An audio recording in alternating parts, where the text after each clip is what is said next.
नमस्कार, मैं उमल खान और आज हम एक चर्चा करेंगे। आज सोशल मीडिया पर एक वीडियो तेजी से वायरल हो रहा है। ये एक महिला सोशल मीडिया पर इन्फ्लुएंसर जो पहले शिक्षा के क्षेत्र से जुड़ी रही और बाद में राजनीति में सक्रिय हुई। उन्होंने अपने एक वीडियो जारी किया। वीडियो में ऐसे दावे किए हैं जिसने सियासी गलियारों में हलचल मचा दी है।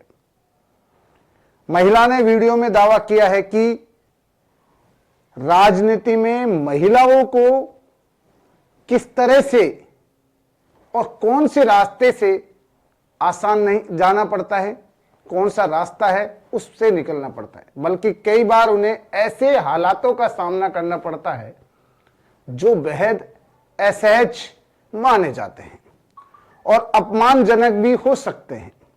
इस तरह से उन्होंने एक वीडियो जारी किया है और उस वीडियो में ये बातें भी कही हैं।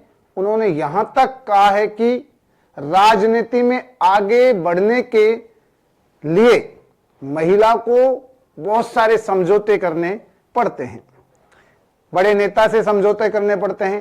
राजनीति में आगे जाना है तो उन्हें बहुत सारी जो स्टेप हैं उनसे गुजरना पड़ता है। इतना ही नहीं, इस वीडियो में उन्होंने अपना निजी अनुभव भी साझा किया है। उन्होंने एक निजी अनुभव बताया है कि मैं जब शिक्षा के क्षेत्र में थी, उसके बाद में राजनीति में आई, तो उन्होंने अपना खुद का अनुभव साझा किया। महिला का दावा है कि जब वह एक कॉलेज का संचालन कर रही थी तब एक काम के सिलसिले में वो उस समय के राज्यपाल से मिलने गई थी और वीडियो में उन्होंने आरोप भी लगाया है, उस राज्यपाल पर भी आरोप लगाया है कि उस मुलाकात के दौरान उन्हें गिव एंड टेक की बात कही गई, गिव एंड टेक की बात कही गई, जिसका इशारा उनके मुताबिक एक अनुचित मांग थी। इस तरह से बताया जा रहा है कि वो जो मांग थी, वो ये इशारा कर रही थी, वो मेरे हिसाब से गलत थी। हालांकि यहां तक साफ करना बेहद जरूरी है कि ये सभी बातें महिला के अपने दावे हैं। उस महिला ने सोशल मीडिया पर वीडियो वायरल किया जिसमें बताया गया इन्होंने आरोपों की स्वतंत्रता रूप से पुष्टि नहीं हुई है और इस पूरे मामले में संबंधित पक्ष की ओर से अभी तक कोई भी किसी तरह का आधिकारिक प्रतिक्रिया सामने नहीं आई है। लेकिन इस पूरे मामले में, इस पूरे वीडियो के सामने आने के बाद अब एक बड़ी बहस जरूर शुरू हो चुकी है। पूरी राजनीतिक गलियारों में ये बातें शुरू हो चुकी हैं कि राजनीति में महिलाओं के लिए किस तरह के कदम हैं, किस तरह से गुजरना पड़ता है। जिस तरह से महिला ने कहा है, क्या राजनीति में महिलाओं के लिए आज भी माहौल इतना चुनौतीपूर्ण है? सवाल यह भी खड़ा होता है, क्या सत्ता के गलियारों में आगे बढ़ने के लिए महिलाओं को इस तरह से अलग अलग तरीके के दबाव का सामना करना पड़ता है? या फिर यह सवाल नया नहीं है?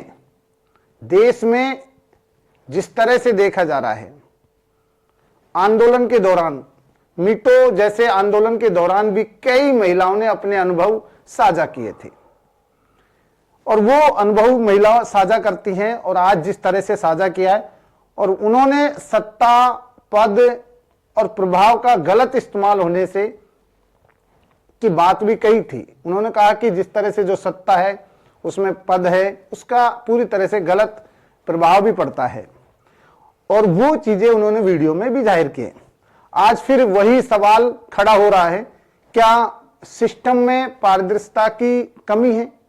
क्या ये जो पूरा राजनीतिक सिस्टम है जिसमें पारदर्शिता की कमी है, क्या महिलाओं की सुरक्षा और सम्मान के लिए और मजबूत कदम उठाने की जरूरत है? अगर जो महिला राजनीति में आ रही है उसके लिए जरूरी है।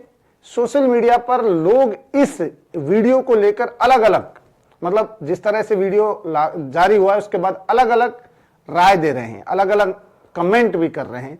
कुछ लोग महिला के समर्थन में खड़े हैं, कुछ लोग तो महिला के समर्थन में कि हो सकता है राजनीति में ऐसा ऐसा हो, और कुछ लोग इसे मतलब अलग बता रहे हैं कि एक तरफा आरोप बता रहे हैं। हाँ, बिल्कुल मानते हैं कि एक तरफा आरोप हो सकता है, सबूत की मांग कर रहे हैं। कुछ लोग कह रहे हैं कि अगर आपके पास ऐसा है तो सबूत दीजिए, इस तरह से। और ऐसे मामलों में सच्चाई क्या है वो जांच के बाद ही सामने आ रहा है, आ सकता है, अभी कुछ नहीं कह सकते, क्योंकि जिस तरह से सोशल मीडिया पर वीडियो वायरल हुआ है तो उसको लेकर बहुत सारे लोग कमेंट कर रहे हैं। लेकिन ये मुद्दा जरूर हमें सोचने पर मजबूर करता है, लेकिन ये जो मुद्दा है ये सोचने पर मजबूर करता है, क्योंकि राजनीति में महिलाओं की भागीदारी बढ़ाने के साथ साथ, क्योंकि प्रधानमंत्री नरेंद्र मोदी लगातार कहते हैं कि महिलाओं को आगे लाना है, महिलाओं को हर पॉलिटिक्स में आगे लाना है, उनके लिए कोटा भी अलग से दिया जा रहा है, लेकिन उनको सुरक्षित और सम्मानजनक माहौल बनाना कितना जरूरी है। फिलहाल इस पूरे मामले पर आपकी क्या राय है? आप लोग अपनी राय दीजिए। क्या आपको लगता है कि इस तरह से राजनीति में महिलाओं को वाकई में ऐसे हालातों का सामना करना पड़ता है जिस तरह से जो महिला ने वीडियो में कहा है? क्या वो महिलाओं को इस दौर से गुजरना पड़ता है? आप अपनी राय हमें कमेंट करके जरूर बताएं, क्योंकि हम चाहते हैं कि आप लोग क्या सोचते हैं। अगर आपको ये वीडियो जानकारी पूर्ण लगा हो तो आप इसे लाइक और शेयर जरूर कर दें, क्योंकि लगातार हम आपको एक अलग अलग तरीके की खबरें हम आपको दिखाते हैं, और जिस तरह से ऐसे अपडेट के लिए हम हमेशा आप लोगों को दिखाते हैं। आप हमारे चैनल को सब्सक्राइब जरूर कर लें, शेयर करें और भूलना नहीं है। लेकिन ये जो वीडियो है इसकी सच्चाई क्या है ये तो आने वाला वक्त बताएगा, लेकिन फिलहाल सोशल मीडिया पर ये वीडियो वायरल तेजी से हो रहा है। आज के लिए इतना ही, फिर मिलेंगे अगली स्टोरी में। इनसाइड स्टोरी हम आपको इसी तरह से सुनाते रहिए और देखते रहिए हमारा डिजिटल प्लेटफॉर्म। नमस्कार। कहा जाता है कि राजनीति में महिलाओं का रास्ता नेताओं के बिस्तर से होकर निकलता है। ये बिल्कुल सच बात है, और आज मैं बहुत सारे खुलासे करूंगी, अपने जीवन से रिलेटेड भी करूंगी। और अभी जो मधु किश्वर हैं वो आरोप लगा रही हैं, मोदी नामा जिन्होंने लिखी है, उनकी बायोग्राफी लिखी है। जो जिसकी बायोग्राफी लिखता है तो उसकी पर्सनल लाइफ के बारे में, उसके अंदर तक बहुत सारी चीज़ों के बारे में उसको पता होता है। तो आज वो इस बात को खुलासे कर रही हैं कि ऐसा है, तो मैं समझती हूँ कुछ न कुछ सच ही होगा उसमें, गलत तो वो नहीं बोलेंगी। और उनके साहस को भी प्रणाम करती हूँ कि इतना बड़ा साहस उन्होंने किया, पर पता नहीं वो इतनी लेट क्यों बता रही हैं, कोई मजबूरी रही होगी उनकी। मैं 2009-10 में जब अपने स्कूल और कॉलेज चलाया करती थी, तो जब कभी सिटी में कोई प्रोग्राम होता था, कोई आया है, तो मुझे वक्ता के तौर पर लेक्चर देने के लिए बुलाया जाता था। एक बार महिला दिवस का कार्यक्रम था, मंत्री भी आए हुए थे और मुझे मुख्य वक्ता के तौर पर वहाँ बुलाया था। मैं वहाँ गई, मैंने अपना लेक्चर दिया। उसके बाद जिन्होंने ये आयोजन किया था उनको उस मंत्री ने फ़ोन करके बोला कि एक बार हमारी उन मैडम से मीटिंग करा दो, हम उनको राजनीति में लाना चाहते हैं। उन्होंने मुझे कहा कि मैडम वो आपसे मिलना चाहते हैं। मैंने कहा मेरी राजनीति में कोई दिलचस्पी नहीं है। तो उन्होंने कहा कि अच्छे लोग नहीं आएंगे तो कैसे बात बनेगी। मैं गई, बात की, और उन्होंने मुझे राजनीति में एंट्री कराई और एक अच्छा पद दिया। मैं 1 साल ही टिक पाई वहाँ पर, क्योंकि जो अंदर के हालात थे, जो अंदर औरतों की स्थिति थी, वो देखकर मेरा मन पूरी तरीके से खराब हो गया। और ये सच बात है कि 90% महिलाएं जो है इसी रास्ते से होकर वहाँ पहुँचती हैं। 10% महिलाएं सिर्फ वो हैं जो कि या तो बहुत पॉलिटिकल बैकग्राउंड से आई हुई होती हैं मजबूत, या फिर जनता का उनके पास इतना बड़ा समर्थन होता है तब वो वहाँ पहुँचती हैं। 1 साल में मैंने देखा, मैं नीचे से लेकर ऊपर तक हर नेता से मिली, लेकिन सबका एक ही चीज़, give and take, give and take. आपके पास क्या है देने के लिए? काबिलियत नहीं चाहिए किसी को आपकी भाई। महिला पार्टी ऑफिस में एक बार 2 महिलाएं बात कर रही हैं, दोनों पार्षद हैं। एक को टिकट दे दिया, दूसरे को नहीं दिया। जिसको नहीं दिया वो कह रही है कि और क्या करूं, सब तो कपड़े खोल दिए, सब तो दे दिया, फिर भी टिकट नहीं दी। ये सुनकर मैं सन्न रह गई। हमने कहा कि आप इस बलबूते पर राजनीति में आएंगी? तो उन्होंने मुझे कहा कि तुम क्या सोचती हो, तुम अपनी काबिलियत के दम पे ऊपर पहुंचोगी? और उनकी बात सच साबित निकली। मैं जहां कहीं भी जाऊं मुझसे सिर्फ एक ही डिमांड हो। हमने कहा ये तो मेरे बस की बात कभी नहीं है भाई, ऐसी राजनीति को प्रणाम करती हूँ भाई, रखो अपने पास।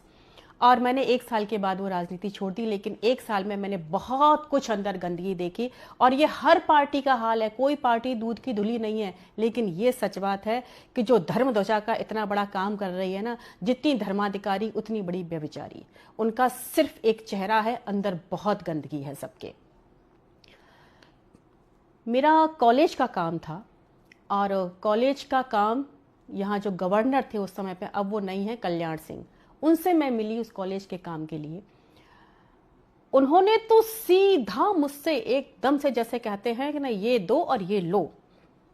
हमने कहा ये क्या तरीका है भाई।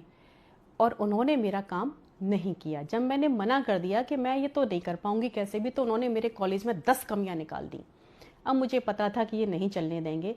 आखिरकार मैंने वो कॉलेज बंद कर दिया।